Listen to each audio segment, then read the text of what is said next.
प्रश्न 9 का दूसरा।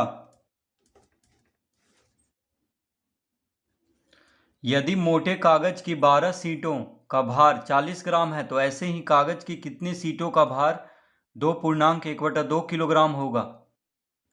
तो लिखेंगे माना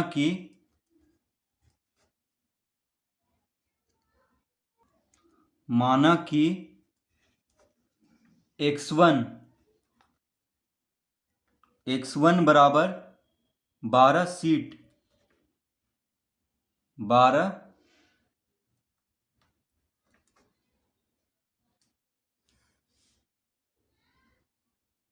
x1 को हम यानी 12 जो सीटों दिया हुआ है यानी 12 सीट उसको हम x1 मान लेंगे। माना कि x1 बराबर 12 सीट कॉमा y1। अब देखिए 12 सीटों का भार कितना है 40 ग्राम, तो y1 बराबर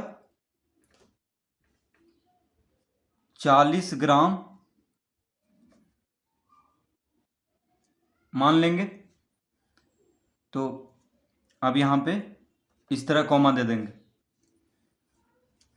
तो x1 y1 यानी x1 y1 क्या हो गया, तो 12 सीट का भार कितना है 40 ग्राम। ठीक है, तो इस तरह हम मान लेंगे।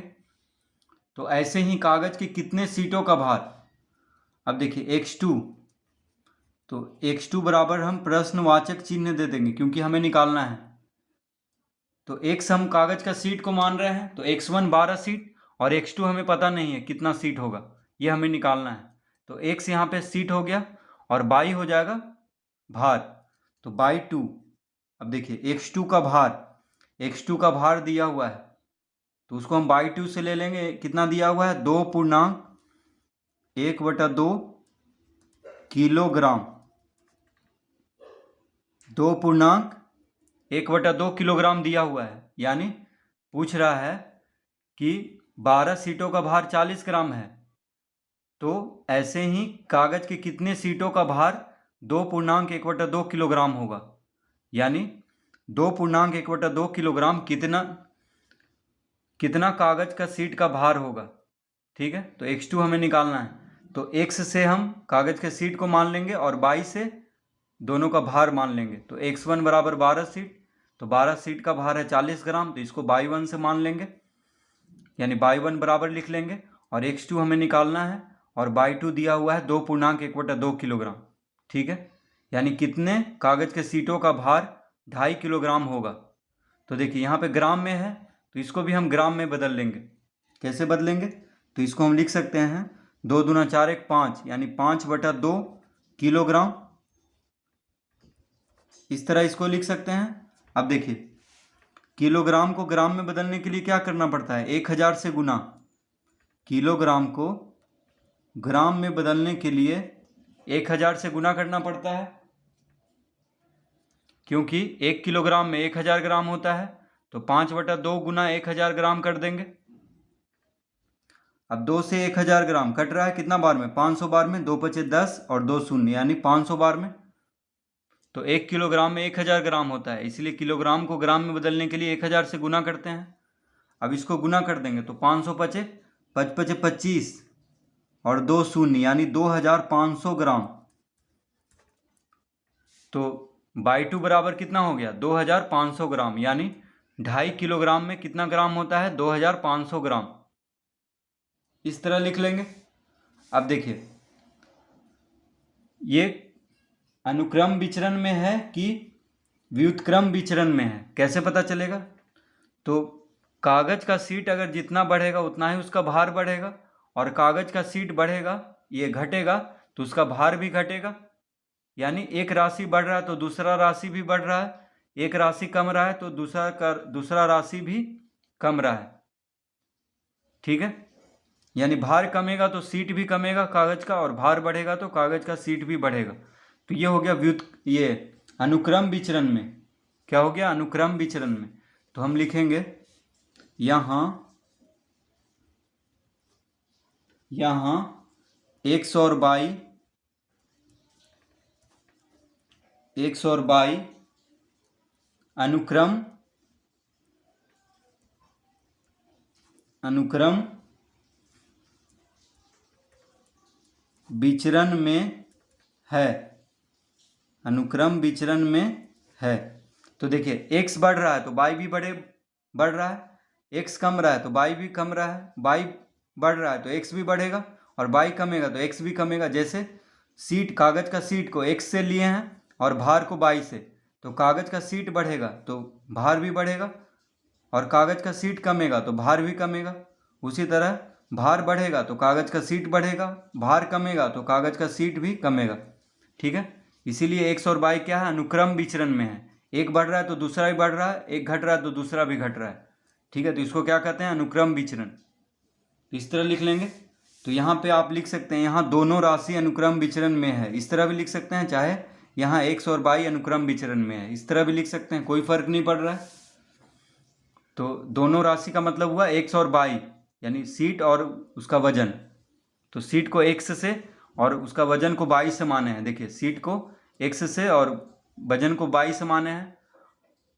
ठीक है, शीट को x से शीट निकालना है हमें और उसका वजन y से माने हैं।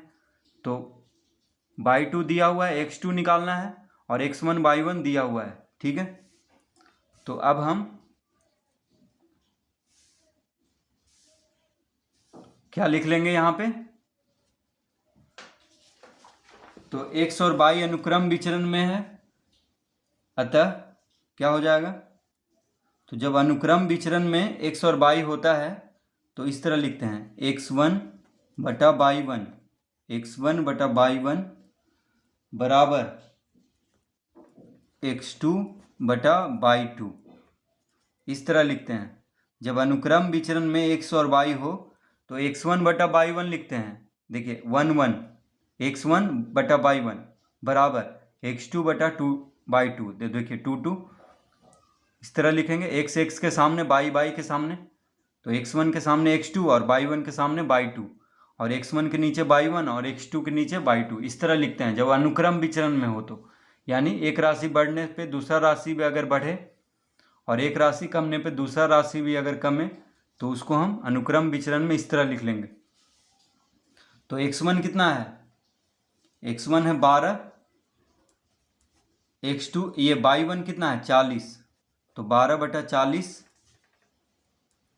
बराबर x2 कितना है, x2 हमें निकालना है। ठीक है, x2 हमें निकालना है, y2 है 2500 ग्राम, ग्राम में बदल लिए थे। तो देखिए यहाँ पे ग्राम में है तो ये इसको भी ग्राम में ही रहना है, 40 ग्राम है तो इसको भी ग्राम में, इसीलिए हम बदले थे। तो ग्राम के सामने, सीट के सामने, तो सीट हमें निकालना है, x2 हमें निकालना है। अब देखिए तिरछा गुना करेंगे तो क्या हो जाएगा, 40 गुना x2 बराबर 2500 गुना 12, इस तरह लिख लेंगे।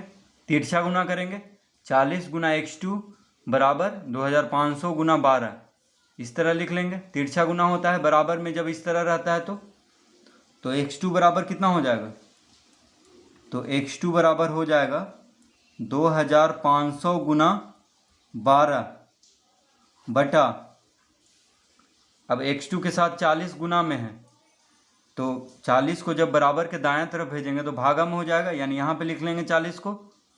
अब इसको काट लेंगे, एक शून्य से एक शून्य कट गया, 4 तिया 12 कट गया, कितना आ गया, तो 25 तिया 75 और शून्य यानी 750, कितना आ गया 750। देखिए एक शून्य से एक शून्य काट चुके हैं तो यहाँ पे कितना बचा 250, तो 250 गुना 3 यानी 25 तिया 75 और शून्य यानी 750 हो जाएगा, 250 तिया यानी 250 तिया 750।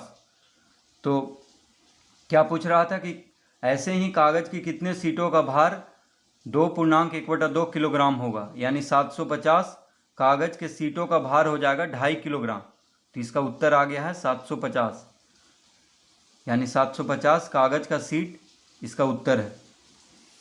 तो इस तरह